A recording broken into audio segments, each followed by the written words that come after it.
What's going on? VitalSyntax here, and I know it's been a couple days since I've uploaded a video. I was in Seattle over the week helping a friend move into an apartment, and there might be another couple interruptions coming up here in the next couple weeks as I myself move back into an apartment and start school up in the next couple weeks. But anyway, let's go ahead and jump into today's video, which is going to be talking more about some new screenshots, some more gameplay screenshots for the War Z that they've released so far. So I'm just going to go through these and kind of point out some things that I noticed. So this first one is of an AK-47, and he's just showing you in his hands here, and then the next screenshot is showing you the ADS mechanic and what it looks like to be aimed on sight, and then the third one is showing you with the laser attachment. I'm not sure why they threw the third one in there, but it just kind of shows you that you can add attachments. You know, it's not just a laser sight, but there's gonna be flashlights, there's gonna be different types of optics, there's gonna be silencers and things like that as well, which I think is pretty cool. And they kind of, the way the mechanic works is you actually find attachments around the world. You don't find the weapons with the attachments. You might do that as well, but the main way you're going to get attachments is you're going to find a gun that might be naked, and then you find an attachment and you can throw it on there. Alright, so this next screenshot is of the inventory, which is the first one we've seen. You can see we've got the inventory, the map, missions, and options, and quit at the top. It's similar to the War Inc. And then you can also see some of the items he's got here. He's got a SIG 556, which is a cool gun that I will show you in the next couple screenshots. It's actually a first-person view. You can see you've got, as your secondary, you can have like a, I'm guessing you can have a melee weapon or a pistol that you can switch between. And then on the right of the weapons, he's got armor for his chest, so you can get like body armor, or something like that, or maybe even a ghillie suit. And then you've also got some type of hat or helmet or something that might give you some protection. You also got different types of backpacks that you can see. He's got a medium backpack right now. It's going to increase the amount of slots the better backpack you have. He's got some ammo, some juice, some food. Here's the vaccine, and the vaccine, the way it works is if you get attacked by a zombie and actually get bitten in some way, you have to have a vaccine within a set amount of time. They haven't released exactly how long it is, or else you'll die. So it's kind of hectic if you do get attacked and you don't necessarily die on the spot but get bit. You have to get back to a settlement as quickly as possible if you don't have one of those vaccines on you. Now, if you look below the vaccine, you've got the zombie repellent, which is something they've talked about in the past, which is something that you spray onto your body. It's like, imagine just spraying like the smell of dead zombies all over your body, and you can kind of blend in, and that way you can kind of get closer to the zombies and they won't smell you. You still don't want to make quite as much sound, and they've said that the zombies in this game aren't very good with eyesight, and they mostly rely on sound and smell.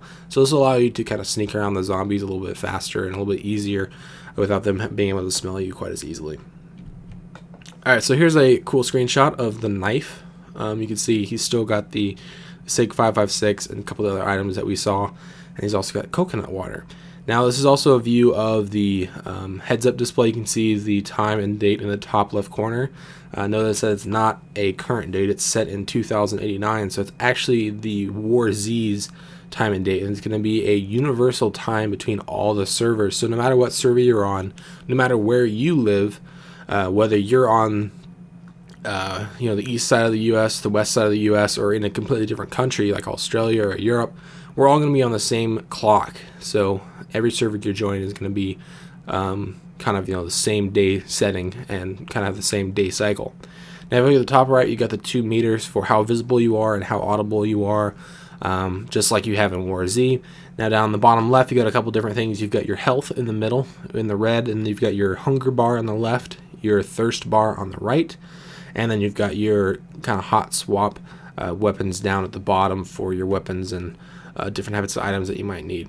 Now, this building on the left, this house, it looks like it could be enterable. I'm not positive, but it looks like that far left window, you can kind of see through it, whereas the other two on the right maybe are a solid window that you won't be able to go into. I'm not really sure how that's going to work, but then you can also see some zombies here. And overall, I think this screenshot gives you kind of a good idea of what the daytime will look like on like a farm type of setting, and I think it looks really, really good. And the only thing that I kind of noticed that was kind of a little bit disappointing was the grass textures. You can see up close to him. They're a little blurry, but we'll see how that plays out. Next one is a nighttime screenshot, which is really cool to see. I think this is one of the first ones you've seen. This is a third-person screenshot, it looks like, and you'll notice that there's no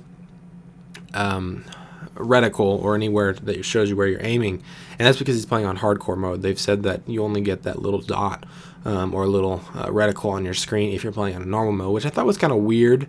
It makes sense for first person, but if you're playing in third person, you'd think that you would have some type of way of seeing where you're aiming other than just kind of guessing in the middle of your screen. So hopefully they actually add that, because that's, I don't know, I just think it's kind of weird because there's no really way to aim down your sight when you're in third person, or at least I haven't seen that yet. Maybe you can do that as well.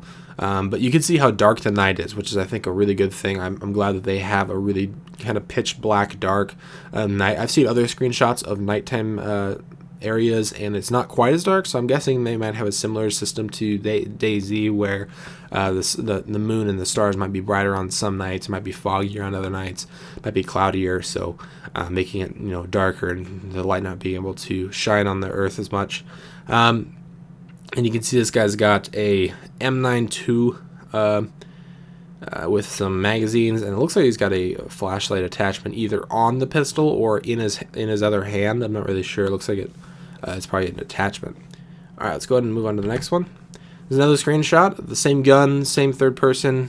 At night again. You can see how dark it is. You can see the sky up there, and you can see kind of the trees offer a really good, or they kind of make the area darker, which you would expect.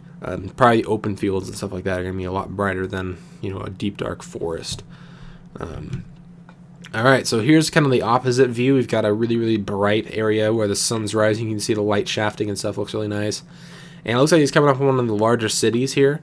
You can see a huge freeway pass on the left, which is pretty cool. And you can see some of the skyscrapers down there in the middle. And it also looks like there's some type of construction building right in front of those skyscrapers, and it looks like all the levels could be explorable. They look like they're open, so you might be able to go and explore all those as well. And you'll notice down at the bottom, he's pretty low on health, and he's also very thirsty. And they do have a similar mechanic to DayZ, where once you start getting thirsty, you slowly lose health, or once you start getting hungry, you slowly lose health until you eat or drink. Alright, so on to the next one. This is the first person view I was talking about for the SIG 556. This is one of the guns that we're going to see in the game, and you can see some of the numbers they've listed around the different HUD components. I already talked about those, but it gives you kind of a nice view of what this weapon looks like, and also another light shaft view, and also some trees and a little bit farther view distance. So definitely think the gun looks pretty cool. Alright, and that is it. Hopefully you guys found these screenshots somewhat informative. Make sure to go check out the Twitter page for the War Z, and also the forums, because that's where they usually post any new screenshots that they release, and that's where I got these screenshots for this video. If you enjoyed the video, feel free to give me a like or a favorite, and I'll see you guys in the next one. Bye.